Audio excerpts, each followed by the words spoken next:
నమస్తే, welcome to the leader.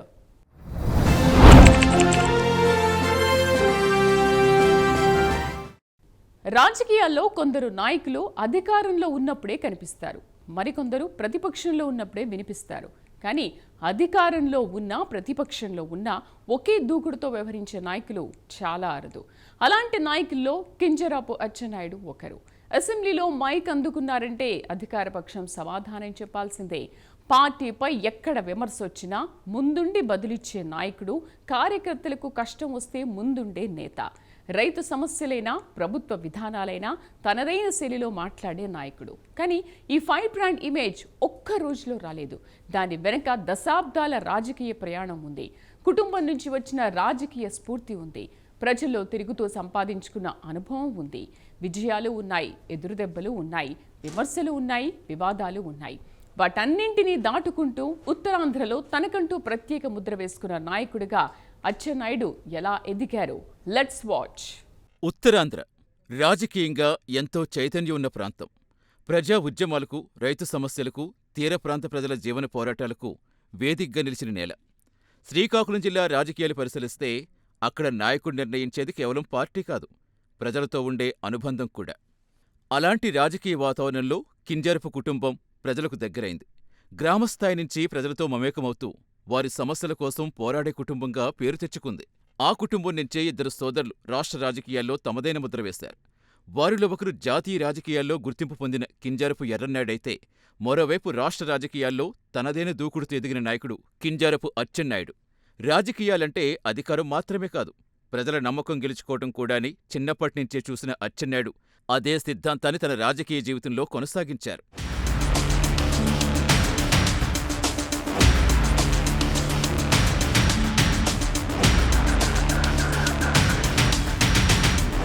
ప్రతి నాయకుడి ప్రయాణం వెనుక ఒక వ్యక్తిగత కథ ఉంటుంది. కింజరపు అచ్చెన్నాయుడి కథ కూడా ఉత్తరాంధ్ర నేలతోనే ముడిపడి ఉంది. 1960 డిసెంబర్ 17న శ్రీకాకుళం జిల్లా నిమ్మాడ గ్రామంలో జన్మించారు అచ్చెన్నాయుడు. గ్రామీణ వాతావరణంలోనే పెరిగారు. రైతు కుటుంబంలో జన్మించిన ఆయనకు చిన్నప్పటినుంచే వ్యవసాయం, గ్రామీణ జీవితం, ప్రజల కష్టాలు దగ్గరగా తెలిసాయి. ప్రాథమిక విద్యను స్వగ్రామ పరిసర ప్రాంతాల్లో పూర్తి చేసిన ఆయన అనంతరం ఉన్నత విద్య అభ్యసించారు. విద్యార్థి దశలో సామాజిక అంశాలపై ఆసక్తి పెంచుకున్న అచ్చెన్నాయుడు ప్రజా జీవితంపై ప్రత్యేక ఆకర్షణ పెంచుకున్నారు. అదే ఆసక్తి తర్వాత రాజకీయాల వైపు అడుగులు వేయించింది. అయితే అచ్చెన్నాయుడి జీవితం మలిచింది కేవలం ఆయన చదువు మాత్రమే కాదు, ఇంట్లో నెలకొన్న రాజకీయ వాతావరణం. ముఖ్యంగా అన్న కింజరపు ఎర్రన్నాయుడు ప్రజల కోసం చేసిన పోరాటాలు ఆయనకు స్ఫూర్తిగా నిలిచాయి.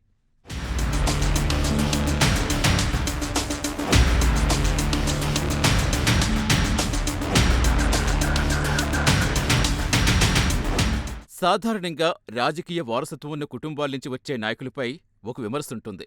కుటుంబ పేరు వల్లే అవకాశాలు వచ్చాయని. కానీ ఆ అవకాశాలు నిలబెట్టుకోవాలంటే ప్రజల మద్దతు తప్పనిసరి. ఆ మద్దతు కోసం ప్రతి నాయకుడు తనదైన ప్రయాణం చెయ్యాల్సిందే. అచ్చెన్నాయుడు కూడా అదే చేశారు. ప్రజల మధ్య తిరిగారు, గ్రామాల్లో పర్యటించారు, కార్యకర్తలతో కలిసి పనిచేశారు, ప్రజా సమస్యలు దగ్గరగా అర్థం చేసుకున్నారు. స్థానిక రాజకీయాల్లో తనకంటూ ఒక గుర్తింపు తెచ్చుకున్నారు. ఉత్తరాంధ్రలో రైతుల సమస్యలు, సాగునీటి ఇబ్బందులు, వలసలు, ఉపాధి సమస్యలు ఇవన్నీ ఆయన రాజకీయ ఆలోచనలపై ప్రభావం చూపాయి. ప్రజలు చెప్పే ప్రతి సమస్యను ప్రభుత్వం దృష్టికి తీసుకెళ్లాలనే తపన ఆయన రాజకీయ శైలిలో కనిపించడం ప్రారంభమైంది.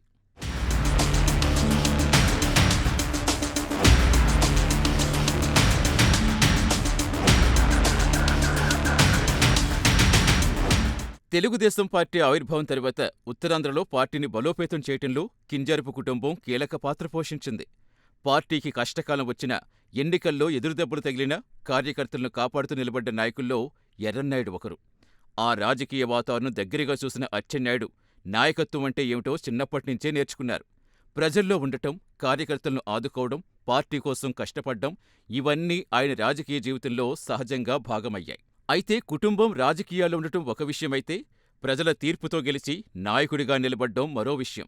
ఆ పరీక్షకు అచ్చెన్నాయుడు సిద్ధమయ్యారు.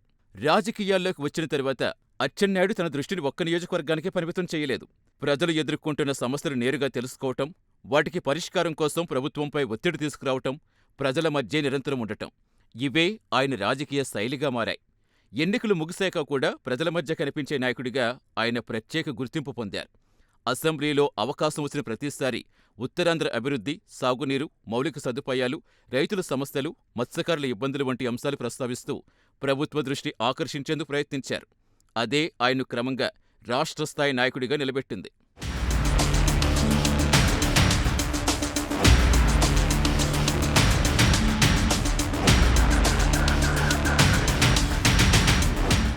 రాజకీయాల్లో ప్రతి నాయకుడికి ఒక మలుపుంటుంది.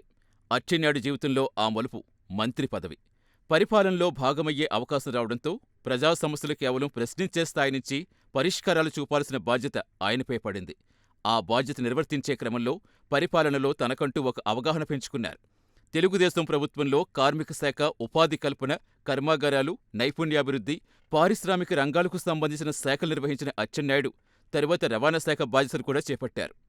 ఉద్యోగులు, కార్మిక సంఘాలు, పరిశ్రమల ప్రతినిధులతో తరచూ సమావేశమవుతూ ప్రభుత్వ నిర్ణయాలు ప్రజలకు చేరవేసే ప్రయత్నం చేశారు.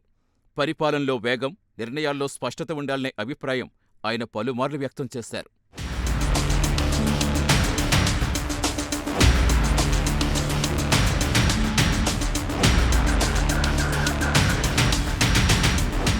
అయితే అచ్చెన్నాయుడికి ఎక్కువ గుర్తింపు తీసుకొచ్చింది మంత్రి పదవి కాదు, అసెంబ్లీలో ఆయన ప్రదర్శించిన దూకుడు. అధికార పక్షాన్ని ప్రశ్నించాల్సి వచ్చినా, తన ప్రభుత్వ నిర్ణయాలు సమర్థించాల్సి వచ్చినా ఆయన మాట్లాడే తీరు ఎప్పుడూ సూటిగానే ఉండేది. వాస్తవాలు, గణాంకాలు, ప్రభుత్వ ఉత్తర్వులు ఇవన్నీ ప్రస్తావిస్తూ తన వాదన వినిపించే ప్రయత్నం చేసేవారు. అందుకే అధికారంలో ఉన్నప్పుడు ప్రతిపక్షం, ప్రతిపక్షంలో ఉన్నప్పుడు అధికార పక్షం ఇద్దరూ అచ్చెన్నాయుడు మాట్లాడే ప్రసంగాలపై ప్రత్యేక దృష్టి పెట్టేవారు. ఆయన ప్రసంగాలు తరచూ సభలో చర్చకు దారితీసేవి. ప్రజల్లో తిరిగే నాయకుడిగా అచ్చెన్నాయుడు గుర్తింపు పొందేందుకు మరో కారణం ఆయన క్షేత్రస్థాయి పర్యటనలు. ప్రకృతి వైపరీత్యాలు, తుఫాన్లు, వరదలు, పంట నష్టాలు, ఏ సమస్య వచ్చినా సంబంధిత ప్రాంతాలకు వెళ్లి బాధితులను పరామర్శించటం ఆయన రాజకీయ శైలిలో భాగమైంది.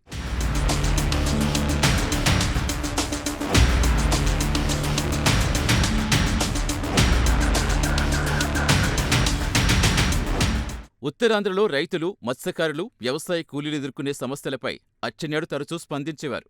ప్రజలతో నేరుగా మాట్లాడి సమస్యలు తెలుసుకోవటం, వాటిని ప్రభుత్వ దృష్టికి తీసుకెళ్లటం వల్ల స్థానికంగా ఆయనకు బలమైన ప్రజాదరణ ఏర్పడింది. రాజకీయాల్లో పదవులు వస్తూ ఉంటాయి, పోతూ ఉంటాయి. కానీ పార్టీ నమ్మకం సంపాదించడం మాత్రం అంత ఈజీ కాదు. అచ్చెన్నాయుడు విషయంలో అదే జరిగింది. ఎన్నికల్లో విజయం సాధించిన ప్రతిసారీ ఆయనపై పార్టీ బాధ్యతలు కూడా పెరిగాయి. ఉత్తరాంధ్రకే పరిమితమైన నాయకుడిగా కాకుండా రాష్ట్ర వ్యాప్తంగా పార్టీ తరపున మాట్లాడే నాయకుడిగా ఎదిగారు. కానీ రాజకీయ ప్రయాణం ఎప్పుడూ ఒకేలా సాగదు. విజయాల వెంటే సవాళ్లూ ఉంటాయి. మంత్రి పదవులు, ప్రజాదరణ, పార్టీలో పెరిగిన ప్రాధాన్యం, ఈ ప్రయాణంలోనే అచ్చెన్నాయుడు జీవితాన్ని కుదిపేసిన ఒక కేసు వెలుగులోకొచ్చింది. ఆ కేసు ఆయన రాజకీయ జీవితమే కాకుండా రాష్ట్ర రాజకీయాల్లో కూడా పెద్ద చర్చకు దారితీస్తుంది. రాజకీయాల్లో విజయాలను ఎలా ఎదుర్కొంటారన్నది ఎంత ముఖ్యమో, సంక్షోభాలను ఎలా ఎదుర్కొంటారన్నది అంతకంటే ముఖ్యం. ప్రజల మద్దతు, పార్టీ అండ, రాజకీయ అనుభవం ఇవన్నీ ఒక నాయకుణ్ణి ముందుకు తీసుకెళ్తాయి. కానీ కొన్ని సంఘటనలు ఆ ప్రయాణాన్నే ఒక్కసారిగా పరీక్షకు నిలబెడతాయి. అచ్చెన్నాయుడు రాజకీయ జీవితంలో కూడా అలాంటి దశ వచ్చింది.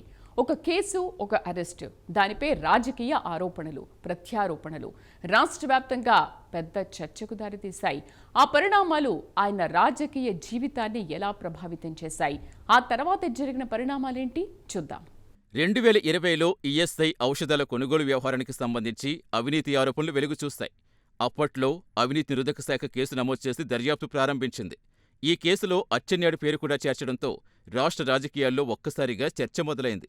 దర్యాప్తు కొనసాగుతున్న సమయంలో అచ్చెన్నాయుడిని అధికారులు అదుపులోకి తీసుకోవటం పెద్ద రాజకీయాంశంగా మారింది. అధికార పక్షం చట్ట ప్రకారం చర్యలు తీసుకుంటుందని చెప్పగా, తెలుగుదేశం పార్టీ మాత్రం ఆ కేసు రాజకీయ కక్ష సాధింపులో భాగమని ఆరోపించింది. అరెస్టు జరిగిన తీరు కూడా తీవ్ర చర్చకు దారితీస్తుంది. ఆపరేషన్ అనంతరం విశ్రాంతి తీసుకుంటున్న సమయంలో ఆయన్ని అదుపులోకి తీసుకోవడంపై టీడీపీ తీవ్ర అభ్యంతరం వ్యక్తం చేస్తుంది. రాష్ట్ర వ్యాప్తంగా పార్టీ నాయకులు నిరసన తెలిపారు. ఈ ఘటన రాజకీయంగా పెద్ద చర్చకు దారితీస్తుంది.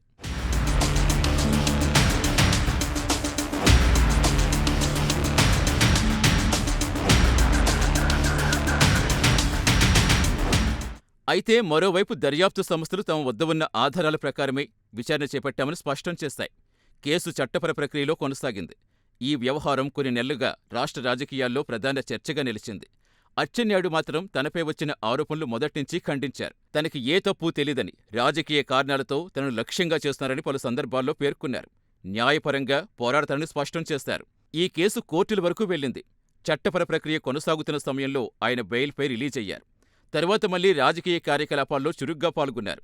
ఈ పరిణామం ఆయన రాజకీయ ప్రయాణంలో ఒక కీలక మలుపుగా నిలిచింది.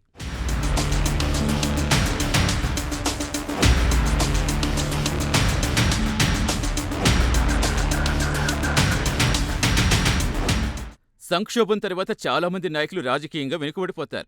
కానీ అచ్చెన్నాయుడు మాత్రం పార్టీ కార్యక్రమాల్లో మరింత చురుగ్గా పాల్గొన్నారు.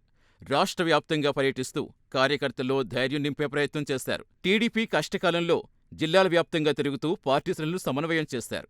అదే సమయంలో ఆయనకు పార్టీ అధిష్టానం మరింత కీలక బాధ్యతలు అప్పగించింది. రాష్ట్ర అధ్యక్షుడిగా నియామకమయ్యాక రాజకీయ జీవితంలో మరో ముఖ్యమైన అధ్యాయంగా మారింది. రాష్ట్ర అధ్యక్షుడిగా బాధ్యతలు చేపట్టిన తరువాత అచ్చెన్నాయుడుపై బాధ్యతలు మరింత పెరిగాయి. పార్టీని సంస్థాగతంగా బలోపేతం చేయటం, శ్రేణులను సమన్వయం చేయటం, ప్రభుత్వ విధానాలపై పార్టీ తరపున గళం వినిపించటం ఇవన్నీ ఆయన బాధ్యతల్లో భాగమయ్యాయి. ఇక 2024 ఎన్నికల తర్వాత మరోసారి అధికారంలోకి వచ్చిన తెలుగుదేశం పార్టీలో అచ్చెన్నాయుడికి మంత్రివర్గంలో కీలక బాధ్యతలు దక్కాయి. వ్యవసాయం, సహకారం, మార్కెటింగ్, పశుసంవర్ధక, పాలాభివృద్ధి, మత్స్యశాఖల మంత్రిగా బాధ్యతలు చేపట్టి కొత్త అధ్యాయం ప్రారంభించారు. రాజకీయాల్లో విజయాలు ఎంత వేగంగా వస్తాయో వివాదాలు కూడా అంతే వేగంగా చుట్టుముడతాయి. ఎన్నో ఏళ్లుగా నిర్మించుకున్న ఇమేజ్ను ఒక్క సంఘటన ప్రశ్నార్థకంగా మార్చే పరిస్థితులు వస్తుంటాయి. అలాంటి క్లిష్ట పరిస్థితిని అచ్చెన్నాయుడు కూడా ఎదుర్కొన్నారు. మంత్రి పదవులు నిర్వహించిన నాయకుడు, అసెంబ్లీలో అధికారాన్ని నిలదీసిన నేత ఒక్కసారిగా దర్యాప్తు సంస్థల విచారణను ఎదుర్కోవాల్సి వచ్చింది. ఈఎస్ఐ కొనుగోళ్ల కేసు, అరెస్టు, న్యాయ పోరాటం, రాజకీయ ఆరోపణలు ఇవన్నీ అచ్చెన్నాయుడు రాజకీయ జీవితంలో అత్యంత చర్చనీయాంశమైన అధ్యాయంగా నిలిచాయి. ఇంతకీ ఆ కేసు అసలు ఎలా మొదలైంది? ఆరోపణలు ఏంటి? అచ్చెన్నాయుడు ఏమన్నారు? రాష్ట్ర రాజకీయాల్లో అది ఎలాంటి ప్రభావం చూపింది? Let's watch. 2014 నుంచి 2019 వరకు తెలుగుదేశం ప్రభుత్వం అధికారంలో ఉన్న సమయంలో అచ్చెన్నాయుడు కార్మిక శాఖ మంత్రిగా పనిచేశారు. అదే శాఖ పరిధిలో ఉన్న ఉద్యోగుల రాష్ట్ర బీమా సంస్థ అంటే ఈఎస్ఐలో మందులు, వైద్య పరికరాల కొనుగోలులో అవకతవకలు జరిగాయనే ఆరోపణలు తరువాత వెలుగులోకొచ్చాయి. ప్రభుత్వం మారాక వ్యవహారంపై విచారణకు ఆదేశాలు జారీ అయ్యాయి. విజిలెన్స్ నివేదిక, ప్రాథమిక విచారణ ఆధారంగా అవినీతి నిరోధక శాఖ కేసు నమోదు చేసింది. ఈ కేసులో మాజీ మంత్రి అచ్చెన్నాయుడు పేరు కూడా చేర్చింది. రాష్ట్ర వ్యాప్తంగా ఈ వ్యవహారం పెద్ద రాజకీయ చర్చకి దారితీసింది. దర్యాప్తు సాగుతున్న సమయంలో అధికారులు పలువురిని విచారించారు. ఫైళ్లు, కొనుగోలు ప్రక్రియ, టెండర్లు, చెల్లింపులకు సంబంధించి వివరాలు సేకరించారు. ఆ తర్వాత దర్యాప్తు అధికారులు అచ్చెన్నాయుడిని అదుపులోకి తీసుకున్నారు. అయితే ఈ అరెస్టు జరిగిన తీరు రాజకీయంగా తీవ్ర దుమారం రేపింది. అప్పుడే ఆపరేషన్ చేయించుకుని కోలుకుంటున్న సమయంలో ఆయన్ను అరెస్ట్ చేశారని తెలుగుదేశం పార్టీ ఆరోపించింది. మానవతా దృక్పథం లేకుండా వ్యవహరించారని విమర్శించింది.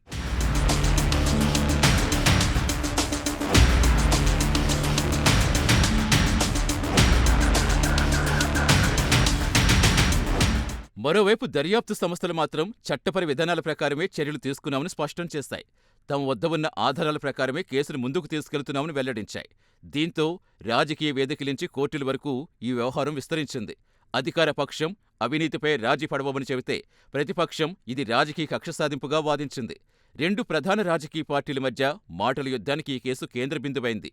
ఈఎస్ఐ కేసు విచారణ జరుగుతున్న సమయంలో అచ్చెన్నాయుడు కొన్ని రోజుల పాటు న్యాయపర పోరాటం చేశారు. విచారణలో భాగంగా ఆయన్ను పలుమార్లు ప్రశ్నించారు కూడా. కేసుకు సంబంధించి పలు పత్రాలు, పరిపాలన నిర్ణయాలు, శాఖపర ఫైళ్లపై కూడా దర్యాప్తు కొనసాగింది. ఈ వ్యవహారంపై అచ్చెన్నాయుడు మాత్రం మొదట్నుంచి ఒకే వాదన వినిపించారు. తన హయాంలో తీసుకున్న ప్రతి నిర్ణయం ప్రభుత్వ నిబంధనలకు అనుగుణంగానే జరిగిందని, వ్యక్తిగతంగా ఎలాంటి అక్రమాలకు పాల్పడలేదని స్పష్టం చేశారు. రాజకీయ కక్ష సాధింపులో భాగంగానే తనను లక్ష్యంగా చేస్తున్నారని పలుమార్లు ఆరోపించారు.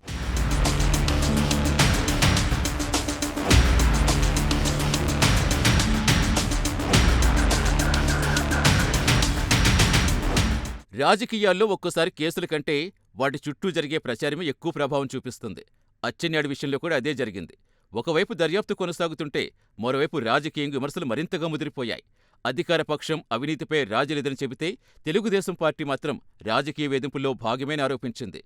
రాష్ట్ర వ్యాప్తంగా నిరసనలు చేపట్టింది. అచ్చెన్నాయుడికి మద్దతుగా పలువురు నాయకులు బహిరంగంగా నిలబడ్డారు. న్యాయపర ప్రక్రియ కొనసాగుతున్న క్రమంలో అచ్చెన్నాయుడు బెయిల్పై రిలీజ్ అయ్యారు. జైలు నుంచి బయటకొచ్చాక ఆయన చేసిన వ్యాఖ్యలు రాష్ట్ర రాజకీయాల్లో చర్చనీయాంశమయ్యాయి. తాను వెనక్కి తగ్గవనని, ప్రజల మధ్యే ఉంటానని, రాజకీయంగా మరింత బలంగా పనిచేస్తానని ప్రకటించారు. ఆ తరువాత నిజంగానే అదే చేశారు. కొంతకాలం ఆరోగ్య సమస్యలు ఉన్నా క్రమంగా మళ్లీ ప్రజల్లోకి వెళ్లటం ప్రారంభించారు. పార్టీ కార్యక్రమాల్లో పాల్గొన్నారు. కార్యకర్తలతో సమావేశాలయ్యారు. ప్రజా సమస్యలపై మళ్లీ గళం వినిపించడం మొదలుపెట్టారు.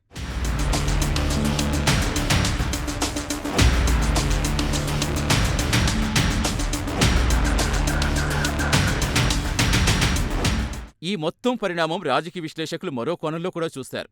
సంక్షోభం ఒక నాయకుడిని బలహీనపరుస్తుందా, లేక మరింత బలంగా మారుస్తుందా అనే ప్రశ్నకు అచ్చెన్నాయుడు ఉదాహరణగా నిలిచారని అభిప్రాయపడ్డారు. కేసు కారణంగా కొంతకాలం రాజకీయంగా ఒత్తిడెదురైన పార్టీ కార్యకర్తలతో సంబంధాలు మాత్రం ఎక్కడా కోల్పోలేదు. ఉత్తరాంధ్రలో తన రాజకీయ పట్టు కొనసాగించారు. అదే ఆ తరువాతి పరిణామాలకు పునాదైంది. ఇదే సమయంలో తెలుగుదేశం పార్టీ కూడా కష్టకాలం ఎదుర్కొంటోంది. 2019 ఎన్నికల ఓటమి తరువాత పార్టీని మళ్లీ బలోపేతం చేయాల్సిన అవసరం ఏర్పడింది. జిల్లాల వారీగా శ్రేణులను చైతన్యపరిచే నాయకత్వం అవసరమైంది. ఆ సమయంలో చంద్రబాబు నాయుడు దృష్టి అచ్చెన్నాయుడిపై పడింది. పార్టీ కోసం పోరాడే నాయకుడు, కేడర్తో నేరుగా మమేకమయ్యే వ్యక్తి, కష్టకాలంలోనూ వెనక్కి తగ్గిన నేతగా ఆయన్ను భావించిన పార్టీ అధిష్టానం మరింత కీలక బాధ్యత అప్పగించాలని నిర్ణయించింది.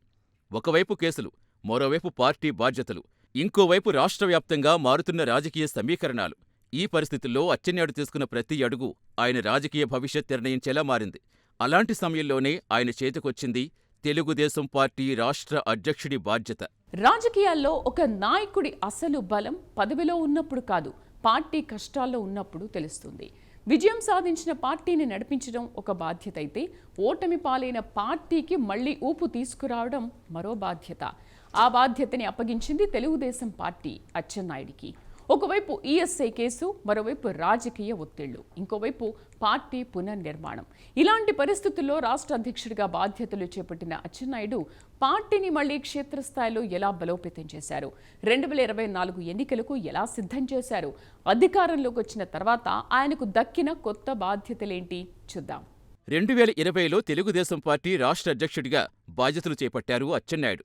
2019 ఎన్నికల తర్వాత పార్టీ శ్రేణులు నిరుత్సాహంతో ఉన్న సమయంలో ఆయనకి బాధ్యత రావటం రాజకీయంగా ప్రాధాన్యం సంతరించుకుంది. కేడర్లో ఆత్మవిశ్వాసం పెంచటం, జిల్లాల వారీగా పార్టీని చురుగ్గా మార్చటం, నాయకులు, కార్యకర్తల మధ్య సమన్వయం పెంచటం ఇవన్నీ ఆయన ముందున్న ప్రధాన సవాళ్లు. రాష్ట్ర వ్యాప్తంగా విస్తృతంగా పర్యటనలు చేపట్టిన అచ్చెన్నాయుడు ప్రతి జిల్లాలో పార్టీ పరిస్థితి సమీక్షించారు. గ్రామస్థాయి నాయకులతో సమావేశమవుతూ మళ్లీ ప్రజల్లోకి వెళ్లాల్సిన అవసరం వివరించారు. పార్టీ కార్యాలయాల్లో సమావేశాలకు మాత్రమే పరిమితం కాకుండా నేరుగా కార్యకర్తల ఇళ్లకు వెళ్లి వారితో మాట్లాడిన సందర్భాలు కూడా అనేకం.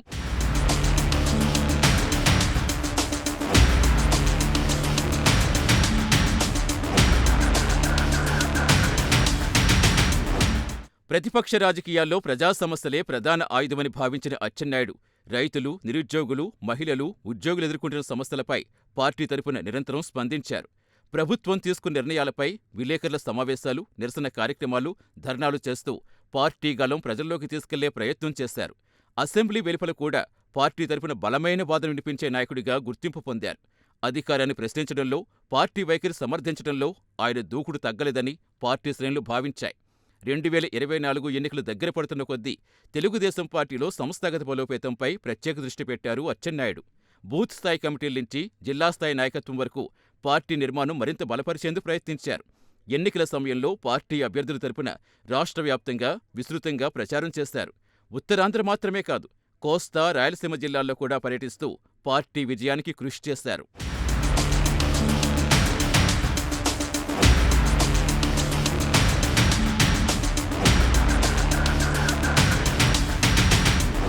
రెండు 2024 ఎన్నికల్లో తెలుగుదేశం పార్టీ నేతృత్వంలో కూటమి సర్కారు అధికారంలోకి రావడంతో అచ్చెన్నాయుడికి మరోసారి మంత్రివర్గంలో స్థానం దక్కింది. ఈసారి ఆయనకు అత్యంత కీలకమైన వ్యవసాయ రంగానికి సంబంధించిన శాఖలు అప్పగించారు. వ్యవసాయం, సహకారం, మార్కెటింగ్, పశుసంవర్ధక, పాలాభివృద్ధి, మత్స్యశాఖల మంత్రిగా బాధ్యతలు చేపట్టారు అచ్చెన్నాయుడు. రైతు సంక్షేమం, మార్కెట్ వ్యవస్థ బలోపేతం, సహకార రంగం పునరుద్ధరణ, పశు సంవర్ధక రంగ అభివృద్ధిపై దృష్టి పెట్టారు. మంత్రిగా బాధ్యతలు చేపట్టాక రాష్ట్ర వ్యాప్తంగా సమీక్షలు నిర్వహించారు. పంటల పరిస్థితి, సాగునీటి లభ్యత, ఎరువులు, విత్తనాల సరఫరా, రైతులకు అవసరమయ్యే మౌలిక సదుపాయాలపై అధికారులతో సమీక్షించారు. సహకార సంఘాల బలోపేతం, మార్కెటింగ్ వ్యవస్థలో మార్పులు, రైతులకు మెరుగైన ధరలందే విధానాలపై కూడా ప్రభుత్వం దృష్టి పెట్టింది. ఆ శాఖల పనితీరును వేగవంతం చేసేందుకు అచ్చెన్నాయుడు పలు పరిపాలనా నిర్ణయాలు తీసుకున్నారు.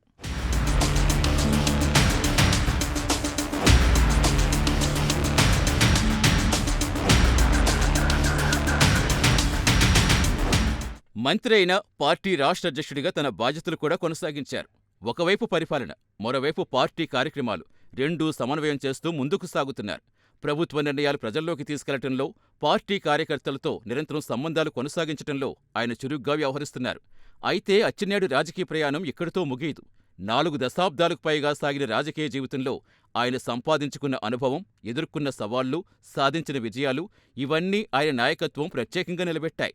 గ్రామ రాజకీయాల్నించి రాష్ట్ర మంత్రివర్గం వరకు, ప్రతిపక్ష పోరాటాల్నించి అధికార బాధ్యతల వరకు, విజయాల నుంచి వివాదాల వరకు అచ్చెన్నాయుడు రాజకీయ జీవితం ఎన్నో మలుపులు చూసింది.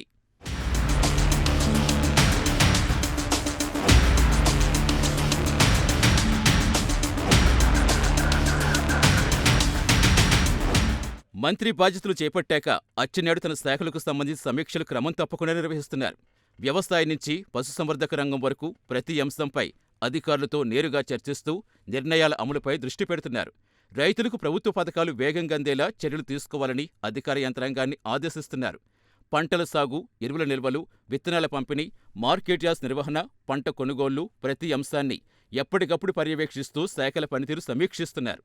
వ్యవసాయ రంగంలో సాంకేతికత విస్తృతంగా వినియోగించాలనే అంశంపైన ప్రత్యేక దృష్టి పెట్టారు. అచ్చెన్నాయుడు బాధ్యత నిర్వర్తిస్తున్న శాఖల్లో సహకార రంగం కూడా ఒకటి. గ్రామీణ ఆర్థిక వ్యవస్థలో సహకార సంఘాల పాత్ర కీలకమని భావిస్తున్న ప్రభుత్వం వాటిని మరింత బలోపేతం చేసే దిశగా చర్యలు చేపడుతోంది. ఆ దిశగా శాఖాపరంగా సమీక్షిస్తూ రైతులకు రుణాలు, సేవలు సకాలంలో అందేలా చర్యలు తీసుకోవాలని అధికారులకు సూచిస్తున్నారు. మరోవైపు పాల ఉత్పత్తి, పశుసంవర్ధక రంగాల్లో కూడా ఆదాయం పెరిగే విధంగా కొత్త కార్యక్రమాలు అమలు చేయాలని ప్రభుత్వ యంత్రాంగంతో చర్చలు జరుపుతున్నారు. రాజకీయాల్లో నాయకత్వం అనేది కేవలం పదవితో రాదు. కష్టకాలంలో కార్యకర్తల వెంటే నిలబడ్డం, ప్రజా సమస్యలపై స్పందించటం, నిర్ణయాలు తీసుకునే ధైర్యం ఇవన్నీ కలిసి ఒక నాయకుడి వ్యక్తిత్వం నిర్మిస్తాయి. అచ్చెన్నాయుడి రాజకీయ ప్రయాణం పరిశీలిస్తే ఈ అన్ని కోణాలు కనిపిస్తాయి. అందుకే ఉత్తరాంధ్ర రాజకీయాల్లోనే కాదు, రాష్ట్ర స్థాయిలో కూడా ఆయన ఒక కీలక నాయకుడిగా కొనసాగుతున్నారు.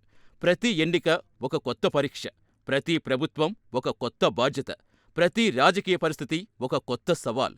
అలాంటి సవాళ్లు ఎదుర్కొంటూనే అచ్చెన్నాయుడు తన రాజకీయ ప్రయాణం కొనసాగిస్తున్నారు. రాబోయే రోజుల్లో ఆయన రాజకీయ ప్రస్థానం ఎలాంటి మలుపులు తిరుగుతుందో కాలమే నిర్ణయిస్తుంది. కానీ ఇప్పటి వరకు సాగిన ప్రయాణం మాత్రం ఆంధ్రప్రదేశ్ రాజకీయాల్లో ఆయనకంటూ ఒక ప్రత్యేక అధ్యాయం నమోదు చేసింది. ఉత్తరాంధ్రలోని ఓ గ్రామం నుంచి ప్రారంభమైన ప్రయాణం రాష్ట్ర రాజకీయాల్లో కీలక నాయకుడిగా ఎదిగిన ప్రస్థానం.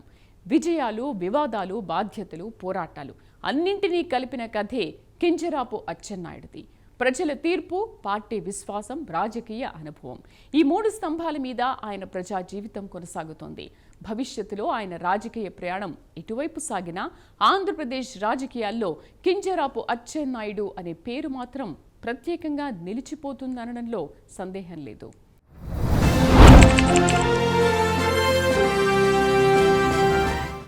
ఇది ఈ వారం ద లీడర్. నెక్స్ట్ ఎపిసోడ్లో మరో కీలకమైన నేత గురించి తెలుసుకుందాం. నమస్తే.